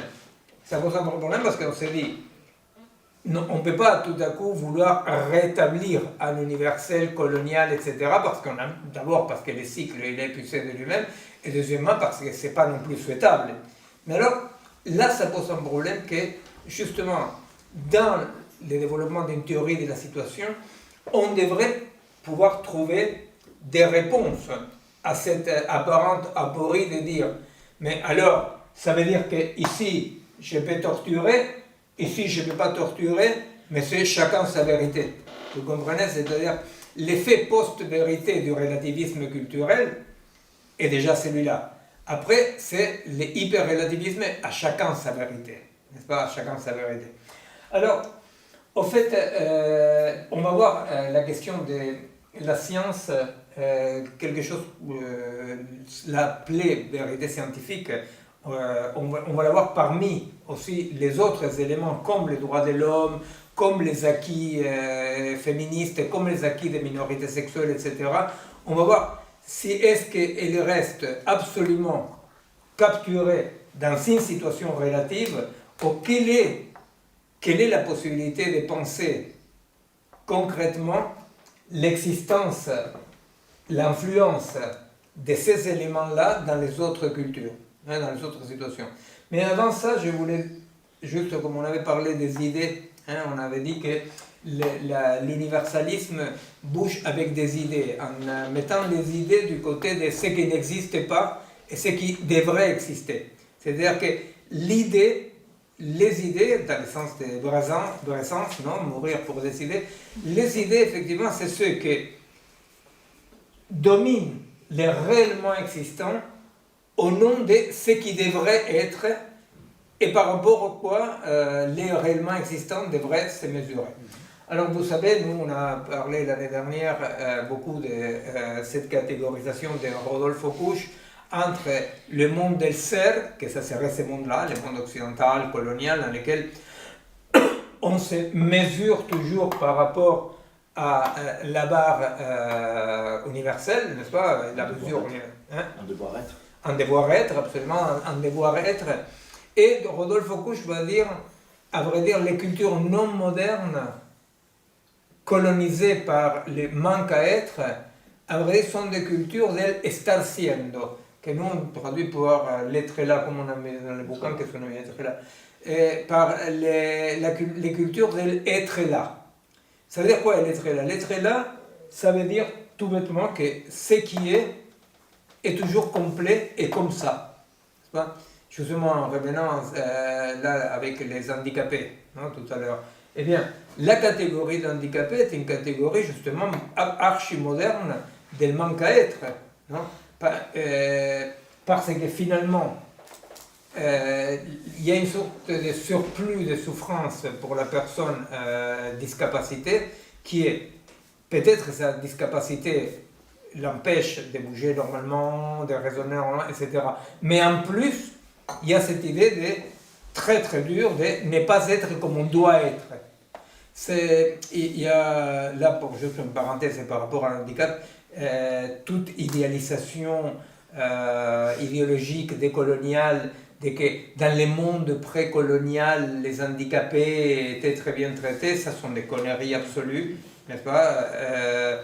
Simplement, ce qu'on peut voir, c'est que le traitement des handicapés dans la modernité est comme si, mais il ne faut surtout pas tomber dans comme ça, cette sorte d'idéalisation précoloniale dans laquelle il n'y avait pas de patriarcat, il n'y avait pas de discrimination handicapée, pas du tout. C'est-à-dire, dans plusieurs cultures, les handicapés étaient cachés, balancés par la fenêtre. C'est-à-dire qu'il n'y a rien à idéaliser. Je pense que quand on parle du monde colonial, centralisé, occidental, par rapport à historiquement, chronologiquement, un pré-colonial, il faut faire très attention parce que ce qu'on peut savoir du pré-colonial, c'est que d'autres modes d'existence qui ne sont pas dans les devoirs-être, qui sont dans les estar siendo, n'est-ce pas, dans l'être là, sont possibles. Mais je pense que, bon, il y a d'autres choses peut-être à apprendre, mais que toute idéalisation du précolonial, de mon point de vue, est un remake du marxisme le plus bête, n'est-ce pas, qui dit il y a eu un communisme primitif, il y aura un communisme scientifique, n'est-ce pas?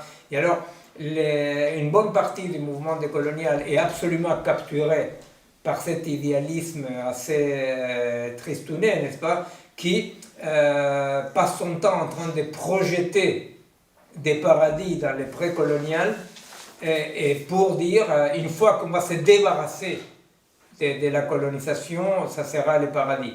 Et alors, les conneries vont jusqu'à dire, la science en étant occidentale, il y a une science indienne, comme il y a une science féministe. Bon, ça, on a déjà donné, hein, ça s'appelait la science prolétaire par rapport à la science bourgeoise, n'est-ce pas? Notre problème est quelle place la science galiléenne, la science moderne, la science actuelle, quelle place et de quel mode, sous quel mode cette science-là peut exister dans les différentes situations. C'est-à-dire, de notre point de vue, nous aussi on se identifie avec la mouvance décoloniale, mais de notre point de vue, la question est plutôt de ce qu'on appelle la phagocytation, n'est-ce pas? C'est-à-dire prendre la chose et la métaboliser, l'incorporer. Cette incorporation est compliquée. Parce que, effectivement, parfois, on veut incorporer un morceau trop gros et trop vite et ça fait exploser la situation. On peut aussi voir que la science, même quand on prend le moment de Galilée, la notion d'espace et de temps, elle n'est pas claire du tout. Il y a déjà des choses qui, même si c'est un discours normatif qui veut projeter une théologie et tout ça, il y a quand même, et on sait aussi que la science, elle avance beaucoup par sa marge. Même par exemple, on peut prendre Grothendieck, et puis qui décrit bien ce qu'il y a de violent dans son milieu des mathématiciens. On sait qu'à chaque fois, je sais pas, on prend Galois ou un certain nombre de grands scientifiques, ils sont totalement marginaux et ils montrent bien à l'intérieur de la science ce qui dysfonctionne, ce qui est normatif, et ils viennent apporter des ruptures. Et donc on peut aussi faire un regard critique du fonctionnement de la science et trouver justement ce qui résiste et ce qui transforme même la science. Tout à fait, je pense qu'il est... bon, peut-être il n'y a pas de sciences, il y a des procédures scientifiques. Quand tu as un ensemble qui se revendique de la science, il y a effectivement cette guerre des frontières dans laquelle on va déclarer légitime ce qui n'est pas légal, n'est-ce pas? Il y a un aller-retour que ça donne tout bêtement ce que Popper dit, c'est-à-dire la réfutabilité. Or, la science, justement, qu'on devrait appeler plutôt le scientisme fonde des vérités non réfutables, parce que c'est là où, tu as tout à fait raison, c'est là où il faut faire la part des choses. Quand on dit, mais à vrai dire, c'est une situation, ce n'était pas la découverte d'un universel, c'est une situation avec toutes ses contradictions. Et cette situation-là va produire un récit qui lui correspond, mais qui ne correspond pas, paradoxalement, à la pratique scientifique.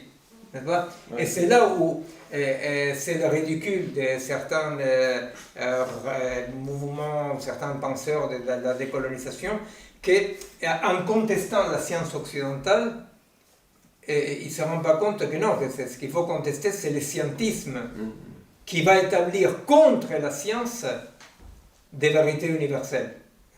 C'est pour ça que, tu vois, c'est très gênant, parce qu'autant on peut comprendre la colère de coloniser par rapport à l'imposition, on peut comprendre cet excès qui le mène vers un relativisme est terrible, parce que si nous disons ici on doit construire notre science chinoise, notre science hindoue, n'est-ce pas,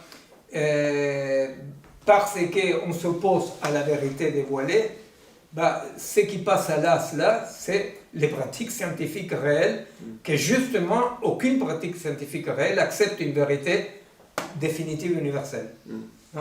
C'est-à-dire qu'aujourd'hui on peut dire que la loi de la relativité générale, la réalité générale, voilà, pour le moment, la relativité générale n'a pas été réfutée. Mais la relativité générale ne peut pas être présentée comme si c'était une vérité universelle. Alors, c'est ça, bon après on va revenir, mais c'est ça où je voulais venir dans la question de, mais quel rôle jouent les savoirs scientifiques et sociaux, non? Quel rôle jouent les savoirs scientifiques et sociaux produits dans le monde universel dans les autres situations, non? Parce qu'une contestation radicale, la même contestation radicale à l'universel, d'une vérité scientifique universelle, c'est la même de la contestation au féminisme occidental, aux différents mouvements d'émancipation occidentale qui seront considérés comme coloniaux parce que produits dans l'Occident, par exemple. Bon, alors quelques petits éléments encore. À vrai dire, si le monde occidental est le monde des idées, le monde dans lequel voilà, on pense en devoir être par rapport à ce qui est. Alors, ce qui est, ça ne veut pas dire, contrairement au fameux discours de Sarkozy sur les peuples qui n'ont pas entré dans l'histoire, dans les cultures des startiennes, dans les lettres là, il y a une modification permanente, il y a un changement permanent, simplement le changement se fait de cette façon spiralaire dans laquelle la nouveauté apparaît pour restaurer une faille.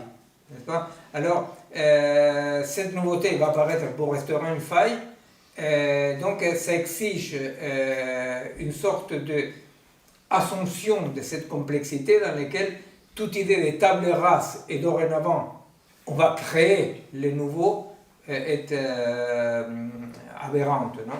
Alors, on peut dire que dans les sociétés non modernes, dans les cultures non modernes, ce qu'il y a, c'est des mythes, non pas des idées. Non? Alors, un mythe, tel comme le va présenter Lévi-Strauss, c'est ce qui explique, décrit et justifie la réalité. Vous voyez, ça la décrit, la réalité, ça l'explique, ça la justifie. Alors, le mythe n'est pas 100% performatif, loin s'en faut. Les mythes, plutôt, expriment de façon articulée et rationnelle ce qu'on est en train de vivre. Pas ce qu'on est en train de vivre. Mais dans les sociétés non modernes, on peut dire que dans le sens où je le définis là, hein, après on peut lui donner un autre sens, mais on peut dire que dans les sociétés non modernes, paramodernes, je sais pas, précoloniales, il n'y a pas d'idées. Ce n'est pas des sociétés des idées. Ce n'est pas des sociétés des idées parce que l'idée, dans le sens où je l'utilise là, l'idée implique la séparation. Vous comprenez? C'est-à-dire que l'idée implique la séparation.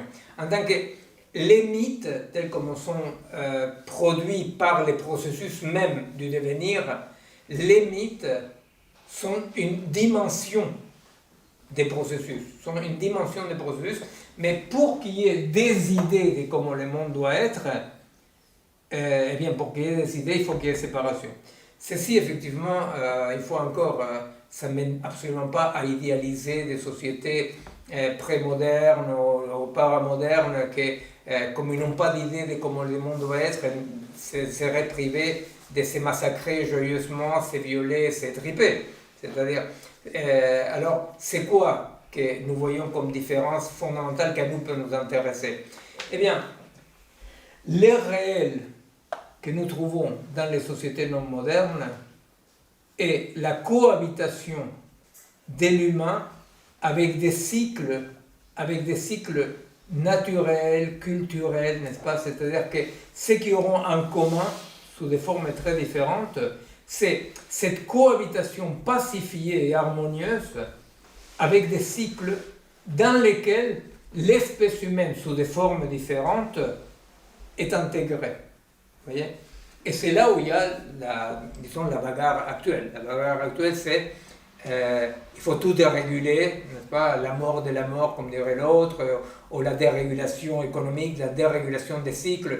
On a une copine au collectif argentin, Florencia Carabajal, qui travaille sur les cycles menstruels, non? En montrant comment il y a une sorte de colonisation patriarcale, non? Dans le sens de vouloir aussi intervenir sur le cycle menstruel, non?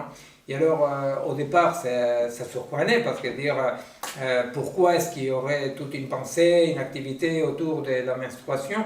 Eh bien, parce que la menstruation est effectivement du côté du féminin, cet rappel des cycles, qui a une cyclicité qui est liée à un ensemble, n'est-ce pas? C'est-à-dire, aucun corps va menstruer tout seul, isolé, c'est l'incorporation, l'intégration en ensemble.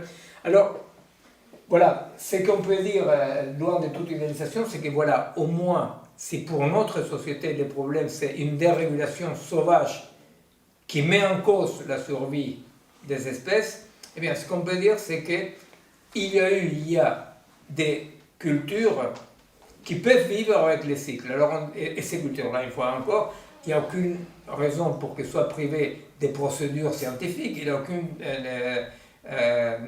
besoin de qu'elles soient privées des acquis sociaux de n'importe quelle autre situation. Alors, un dernier point, pour si jamais la prochaine fois vient Angélique, c'est que dans l'hypermodernité, il y a la formation, la reformulation d'un réalisme très radical. Alors, dans le monde moderne, on voit bien quel est le réalisme. Le monde existe indépendamment du sujet. Donc, le sujet doit connaître le monde, s'adapter et exister dans ce monde-là. Dans le monde hypermoderne de la dislocation, paradoxalement, parce que ça semble un paradoxe, on verra que ça n'en est pas un, mais paradoxalement, à l'idée des post-vérités, chacun sa vérité, etc., lui correspond un réalisme très très fort. Vous voyez, ça semble paradoxal parce qu'on dit chacun sa vérité, or si on est dans un régime, dans un dispositif hyper réaliste, comment chacun sa vérité?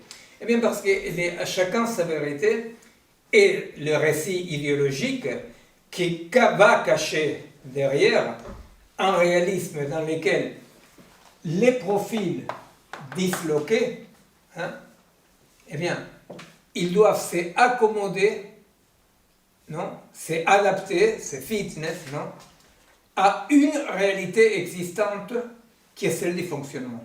Vous comprenez? C'est-à-dire que on va dire, d'un point de vue narcissique, comme les ateliers anarchiques, on va dire d'un point de vue très narcissisant, et moi ce qui m'éclate la tête, mais vraiment, j'arrive pas à croire, c'est que la plupart des gens qui sont dans ces fonctionnements-là, ils y croient vraiment. C'est-à-dire que, voilà, y croire, ça veut dire que tout mensonge est un mensonge contre eux-mêmes. C'est-à-dire qu'il ment, mais c'est contre lui-même. Il pense que c'est pas bien. Bon. Alors, dans ce monde d'un nouveau narcissisme, parce que c'est un narcissisme qui investit quoi? Parce que le narcissisme, aussi le narcissisme, c'est pas tout le narcissisme. Qu'est-ce qu'investit le narcissisme? Eh bien, c'est le narcissisme qui va investir cette partie congrue, la partie petite de notre multiplicité, qui est la partie du profil, eh bien, c'est le narcissisme qui dit, c'est pareil par rapport au réseau, c'est-à-dire, le réseau il est horizontal, tout le monde peut parler à tout le monde, c'est quand même, une fois encore, la lettre volée. Il n'y a rien de plus centralisé qu'Internet. Rien de plus centralisé qu'Internet, c'est-à-dire que les réseaux dans lesquels tout le monde peut dorénavant dire sa connerie, et tout le monde peut donner son opinion, et que tout le monde... la vérité, c'est que comme dispositif, il y a 60 ans, donner ton point de vue en tant que groupe dissident, c'est un bordel. Tu devais avoir un miméographe, tu devais pouvoir le distribuer. Eh bien, on peut dire qu'on était dans une multiplicité désordonnée, difficile à discipliner parce que tu pouvais cacher le miméographe quelque part, la petite imprimerie. Aujourd'hui, au moment où tout le monde peut dire ce qu'il veut, c'est parce que le pouvoir est en possibilité, est en condition de dominer absolument tout ce qui est dit, contrairement à quand il y avait les petits miméographes dans ta maison, n'est-ce pas? Alors, cette idée de post-vérité, n'est-ce pas? Il faut quand même la voir d'une façon un peu... Il faut comprendre à quoi on parle dans post-vérité, n'est-ce pas? Parce que l'idée de post-vérité dans laquelle chacun a sa vérité ne correspond pas au monde disciplinaire actuel. Pourquoi? Parce que dans le monde disciplinaire actuel, il y a un hyper-réalisme nouveau qui va dire chacun de nous doit s'adapter au fonctionnement. Et alors c'est là où il y a les liens avec Angélique, les compétences et les fonctionnements, parce que les sciences cognitives ou le cognitivisme, etc., vont inventer la psychologie du profil. Vous voyez, de la même façon que Freud va construire un modèle de qu'est-ce que c'est la psychologie du bourgeois de Vienne, n'est-ce pas? Et après on va essayer de l'exporter un peu partout.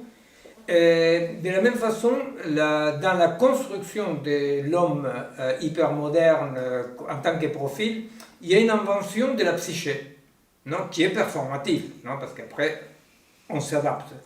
Et cette psyché de l'homme hypermoderne, du profil, est la psyché dans laquelle il y a une fonction d'adaptation à la réalité extérieure existante, qui est la réalité des fonctionnements.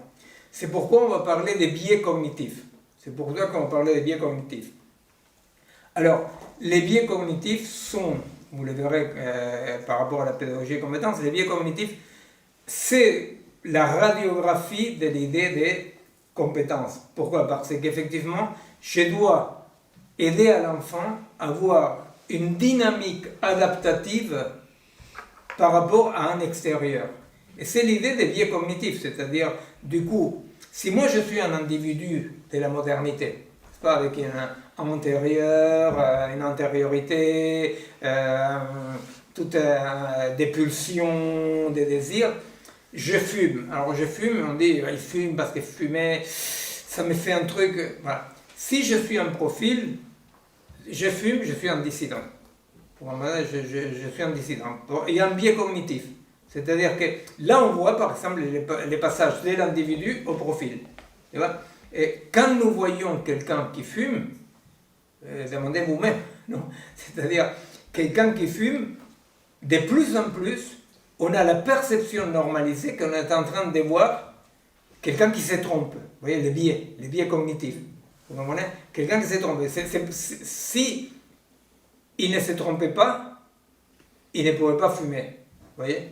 Alors, l'idée des biais cognitifs est l'idée à travers laquelle cet universel occidental, colonial, chassé par la porte, est revenu en force par la fenêtre avec le néoréalisme hypermoderne, n'est-ce pas, dans lequel, à soi-disant monde de chacun sa vérité, lui correspond une réalité dans laquelle il y a une vérité unique, qui est celle de l'adaptation à un fonctionnement, et par rapport auquel tout ce qui résiste est un biais cognitif. Vous voyez, en définitive, par exemple, là, l'inspecteur auquel je faisais référence, qui est venu rendre visite à Angélique, eh bien, lui, il pouvait comprendre comme un biais cognitif que plutôt de comprendre le fonctionnement, un élève s'attachait trop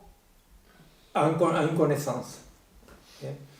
Bon, on va s'arrêter là pour aujourd'hui. Effectivement, nous allons petit à petit et pas à pas, parce que, comme vous vous rendez compte, c'est un objectif que, comme on dit avec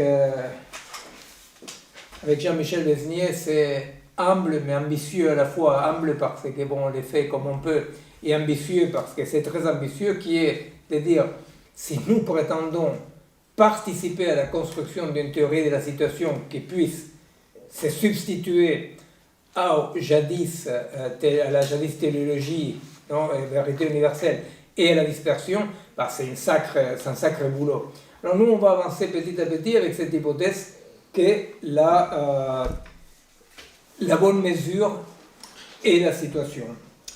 Bon, et vous savez, quand on dit, ça c'est très important de savoir, ils disent qu'il y a Riccardo, comment il s'appelle le nom de famille? Scognamiglio. Riccardo Scogliamiglio, mon ami de Milan, qui m'a raconté l'autre jour, il m'a dit, tu sais, dans les toilettes de la fac, il y avait un écriteau qui disait on a vu passer Dieu et il criait Nietzsche est mort. Et nous, on pourrait ajouter on a vu passer un homme qui criait Foucault est mort. Voilà. Bon, c'était tout, les 2 heures, c'était pour arriver là. Je peux même vous dire une chose par rapport à ceux qui nous suivent par différé. Je peux vous dire encore une information scientifique, parce qu'elle vient de la mesure, que parmi chaque 10 personnes qui nous regardent en différé, 5, c'est la moitié. C'est une information objective. Bon, la prochaine séance du séminaire, c'est le 8 janvier, à 20h30. Pas du tout. C'est le 15 janvier. C'est le 15 janvier. La prochaine séance du séminaire, c'est le 15 janvier. Et vous pouvez toutes, non pas tous qui suivent en différé, non parce que les locaux ne pourraient pas, mais une partie de ceux qui nous suivent en différé sont absolument invités à venir. Et sinon, bon, voilà, ça sera par télévision.